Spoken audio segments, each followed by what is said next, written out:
The pitch to the sideline, the calls that shape the game.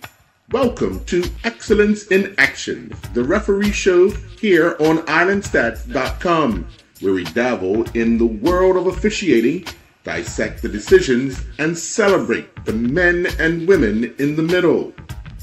Join us each week as we chat with top officials, analyze controversial moments, and explore the challenges and triumphs of being a referee.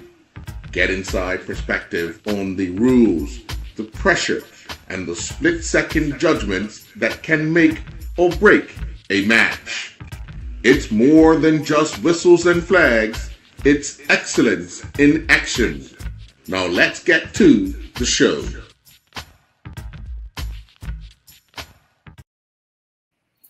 Well, good afternoon and welcome to this edition of Referee Corner Excellence in Action, referee show here on islandstats.com. I'm your host, Earl Basin, and joining me is none other than Lance Vanhaitsma, if I said that correctly, who is CONCACAF's referee technical and development manager. First of all, Lance, thank you very much for taking this time to speak with me. Welcome to Bermuda. Hopefully everything has gone as planned weather-wise and what you've been here to try and accomplish. But let's get to it because, speaking to someone in your position, I think is vital that we have an opportunity to have your expertise on island. But tell us a little bit about yourself and how, your passion for football. Earl, good afternoon. Thanks for having me again on the show. This is always a great opportunity to share some insight on refereeing. As many of your listeners know, refereeing, we can't have a game without referees. Yeah. But what others don't realize is the work and commitment and effort that goes on behind the scenes by referees in order to be the best that they can be. And, I'm very blessed with my position at CONCACAF to have an impact to support our referees, not just at the FIFA level, but at the member association level to reach their goals. Because we tell our officials, dream big. Because if you're not going to dream big, you're not going to realize your full potential. And then part of dreaming big is also putting in the work, being disciplined, being commitment. My position at CONCACAF, where I'm focusing on the focusing on the development initiatives that we have. Matter of fact, for example, Amari Majors was in our referee academy last year, and our academy is a place where up and coming, talented non-FIFA officials can receive some support, whether it be technical support, whether it be physical fitness support, but also have some hands-on individual group training where they can then hopefully one day become FIFA referees, which happened with Amari this past year. So I'm very blessed in my position to be able to help our match officials. Yeah. One of the things we often hear about and talk about is referees inconsistent. And I'm one of those believers in that you see something one way, I see something another way. And if we're officials, we look at things a little differently. It could be the same offense, but we look at it differently. So, but trying to convince the general public about consistency in refereeing, how do you go about that in your capacity? Well, there's a bar, right? There's a standard of interpretations and application of the laws of the game. And that's really the foundation, the baseline of refereeing. You have to understand the laws. You have to know how to apply the laws. And where it becomes an art is the spirit of the law. The spirit of the law is really for what is best for that moment, what is best for that game. And that's where the consistency applies. Now, consistency can be very, it's not an easy thing to master, right? Because you have consistency within a game, but then you also have consistency over multiple games, consistency in a season, consistency in a career. And we all know that it's not an easy task to get officials to be consistent, especially when it comes to the spirit of the law. But when it comes to the application of the law, we use considerations for match analysis, and this is where the training comes in, because unless you're giving the referees the tools to succeed, and this is by the education part, the videos, video clips to analyze, the in classroom training, the on field, just like the teams do, right? The coaches will have training sessions with their players on the pitch. Refereeing is the same way. Our exercises are most likely different than the players. We're not worried about scoring goals, but we're worried about concepts such as penalty area control, because we know games are won and lost in the penalty area. Positioning and movement, in areas like that where we can be more consistent. Consistency, to have 100% consistency is the overall objective, the goal. And that's something we should all strive for as officials, whether it be in-game consistency or multiple games through a season consistency. One of the things I wanted to ask, and hopefully, over the years going by, Bermuda struggled to have international matches other than the World Cup qualifiers, and we weren't alone in CONCACAF. But now we see a multitude of matches being played: Nations Cup, World Cup qualifiers. We've emulated everything in Europe and everywhere else. The health and safety of referees, because with multiple games comes multiple officials doing multiple games and still having to do their federation games. How are we making sure that the officials are in the best shape, both physically and mentally, to handle what's being asked of them, both domestically and internationally? It's a great question. And let's start with the beginning part of that, which is the increase in competitions. You've seen in CONCACAF over the past, really since the beginning of the pandemic, just before that, there was an expansion of competitions. Like you mentioned, Nations League, where now member associations are able to compete on a regular basis. They're not waiting 4 years for just World Cup qualifiers, So the more that we can have more competitions and competitive matches that our member associations are playing, whether that be at the youth level or at the senior level, it's going to create and it's going to improve and increase the standard of football within our confederation. And that's the overall objective. Now, what comes with that is increasing the refereeing performances in our confederation. It's giving our referees more experience, as well as more opportunities to showcase their talents and become better at their craft. I know maybe 10 years ago, it was very common for a brand new FIFA referee to have to be on the list for 2 years before they got their first opportunity to referee international. And that was just because of, there wasn't many opportunities then. Now, we're responsible for over 700 games this past year for appointing match officials. So if you take 700 times 4 match officials on those games, you're looking at 2,800 appointments, which is an incredible number when you think about the opportunities that exist. Your second part to that question is, how do we balance the member association needs with the confederation needs? This comes down to communication with from CONCACAF with the member association refereeing departments.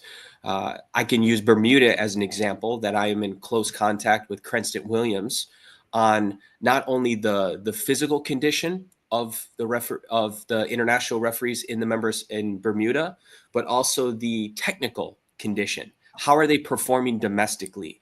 Because the last thing we want to do is be rewarding officials who are not performing at their domestic level that may have opportunities at the international level. So our commitment is with referees in the domestic level.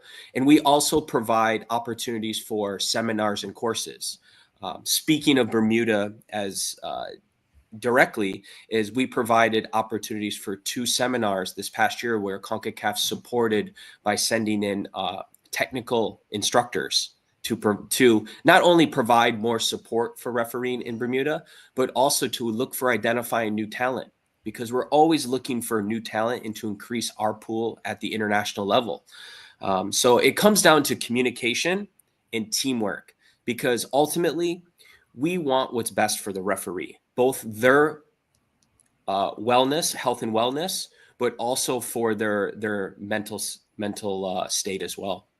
Yeah, well, thank you for that. That's big for ensuring that everyone, because we often hear everybody talk about the players and how many games they're playing, but people don't look at the officials that are doing the same thing and over multiple times. The pathway to becoming a FIFA official. Can you break that down for us?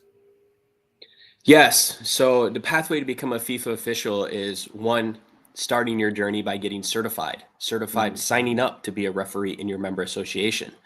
And signing up means going through a course, just like, when you get your driver's license, you don't just sign up to get it and they give it to you. You have to go through a test. You have to get some education. You go through a test to be certified. So you get certified to be a referee. And then you start getting some experience. Typically you would start as an assistant referee and you work with some of your senior match officials who are referees. And traditionally, starting as an assistant referee is a safer avenue in the space of refereeing, because your duties and responsibilities are more focused on offside, ball in and out of play, as well as maybe helping the referee when they need support. And then you spend some time as an assistant referee, you gain some confidence, you gain some experience, and then you become a referee.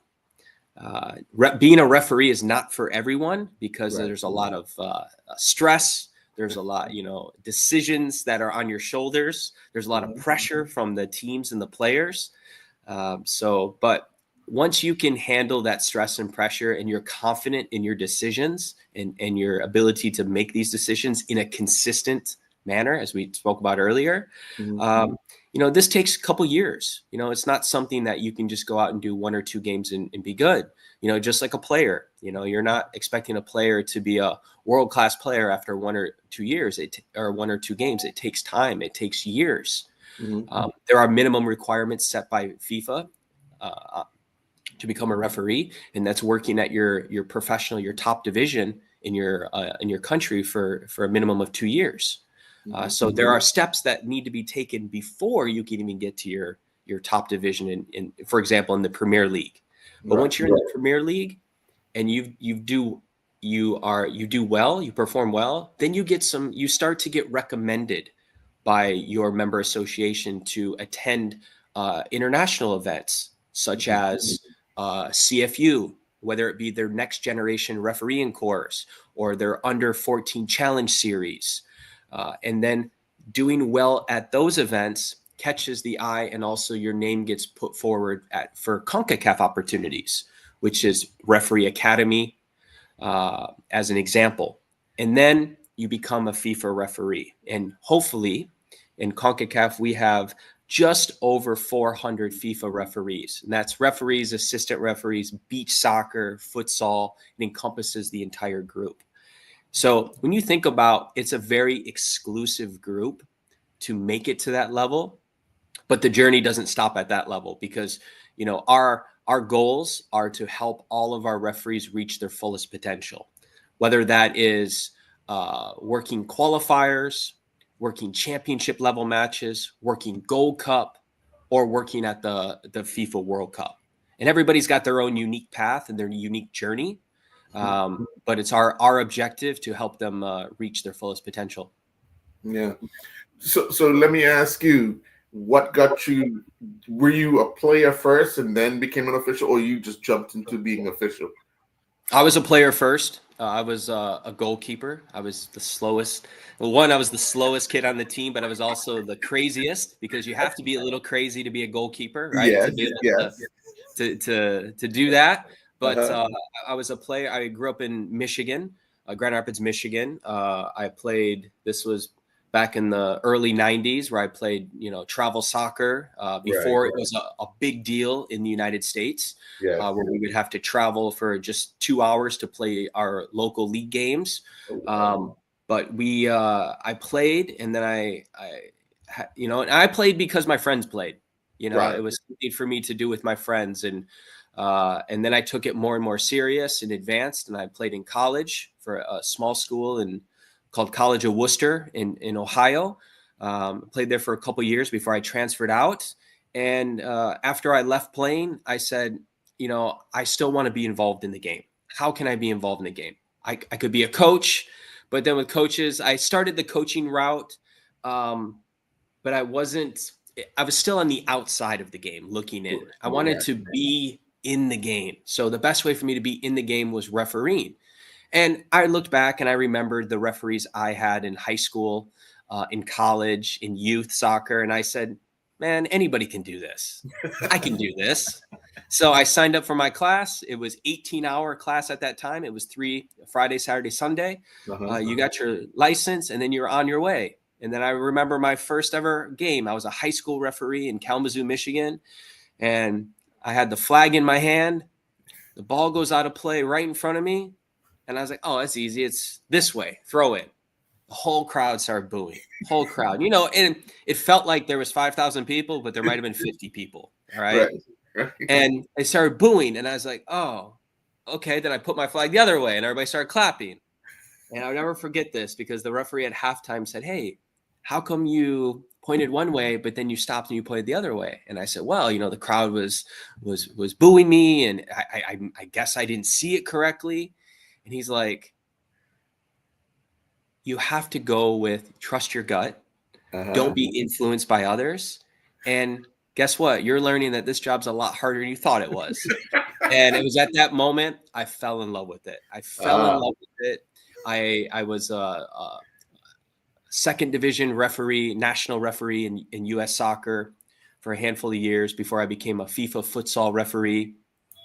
And then I had the wonderful opportunity of representing U.S. soccer and CONCACAF at the FIFA Futsal World Cup in 2016, as well as a couple other international tournaments. So my career was coming to an end on the court, as we say in futsal, but I still felt like I had a lot to give in my professional career. I was a school teacher, middle school and high school teacher. So I was, which is always a challenge when you're a school teacher. And I was looking to get more involved. So I had some opportunities arise with an organization called NISOA, National Intercollegiate Soccer Officials Association. It's been around for over 60 years in the United States, where they service the collegiate or university games in terms of refereeing development. So I was able to work with them for a couple of years before an opportunity at CONCACAF opened up. And it's always been my dream to work at CONCACAF. People look at me like, oh, it's your dream. It's not just a job. I said, no, this isn't just a job for me. It really is a dream come true, because I was a liaison at Gold Cup back in 2013 when I was a young referee. And then I also helped out as a referee liaison when CONCACAF would have seminars in Fort Lauderdale. So I've been there from the liaison level to now where I am now. And it really is a dream come true to be part of CONCACAF. Yeah. How does the rules different or change between futsal and the outdoor game? Because there is a difference. The speed's different. It's a lot different, and officiating has to be different. Yeah, you can take many of the same concepts. We're Mhm. talking about stopping a promising attack, handball, Mhm. fouls in general in themselves, and the same concept. But Mhm. with futsal, and I always say that futsal, it's an art to officiating, because you have some of the first of all, the game is played in a smaller space, right? Like a basketball size court, where it's a 5-on-5 game. Mhm. It's very technical, Mhm. and that's the way the game is supposed to be meant. But it can get to be very physical because Yes. of the smaller space, and there's a heightened sense of safety on players because the surface is hard. Right. So you take those in consideration, as well as they have a restriction on the number of fouls before the team. It's you get each team gets 5 fouls per half Mhm. before the sixth foul becomes as I like to call it, a super penalty kick. Right, it's a kick from the Right. 10-meter mark. Yes. So you really can't just go in and start calling all these fouls to control the game, unless it's absolutely needed, Mhm. because all of a sudden the game is going to be, every foul is going to be one of those super penalty kicks, and there's no flow in the match. So Right. there's a true art to, and I've always said that being a futsal referee helped me become a better football referee, because it helped with my foul selection. Mhm. It helped with many decisions are being made in split second, whereas in football there's less decisions to be made because the space is wider. There's more Yes. open play, as well as management of players and coaches. Because if you're referee one, you're running up and down that sideline, the touch Yeah. line that's in front of the benches, Mhm. and there's nowhere for you to hide. So if you make a bad decision, you're going to have to face the consequences and own up to it, and be able to speak to the coaches and the players about it, because you're right there. As Right. the same with having to manage emotions and personalities. It took my game. I felt it made when I went from futsal to outdoor football, it made the game feel so much slower.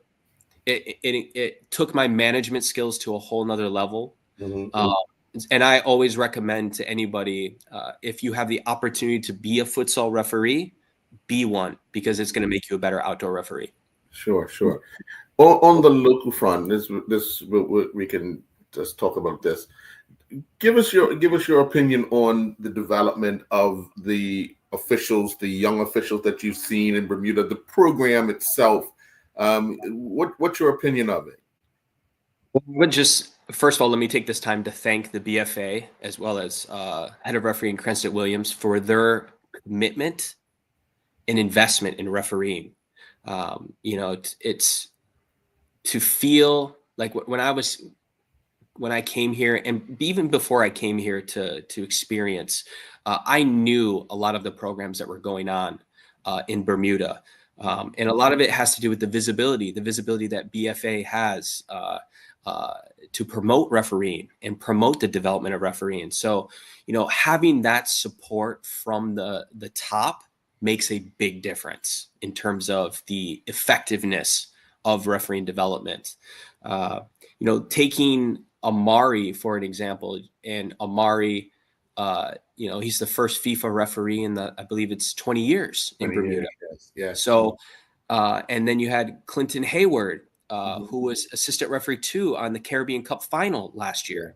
Mhm. And I know Stefan Mayberry has also a bright future. He's just been caught with the injury bug a little Mhm. bit, so he's back on his way. Natasha Trott has represented Bermuda at many women's championship Mhm. tournaments in CONCACAF. So there is talent there with the current group that are international officials. Mhm. And then we have to remember, they didn't become top officials overnight. Right. It takes time. It takes investment. It takes patience, and it takes accountability and discipline. Mm-hmm. And this young group of officials, the 13-year-olds to 17-year-old group is it's a incredible potential of these officials that we just have to remember that they need time, they need support, and they need investment. And that's what they're getting here in Bermuda. So, it's like that fruit tree where we plant that seed, we need to water it, we need to make sure it gets the sunlight, we need to be patient with it, and eventually it's going to bear fruit that we're able to pick and enjoy. Mm-hmm. Now, one of the things that you have to be a certain age to become a FIFA official, and you see our what I would consider a dilemma, because we have that gap, 13 to 17 or 13 to 18, and they have to wait a number of years to even get an opportunity.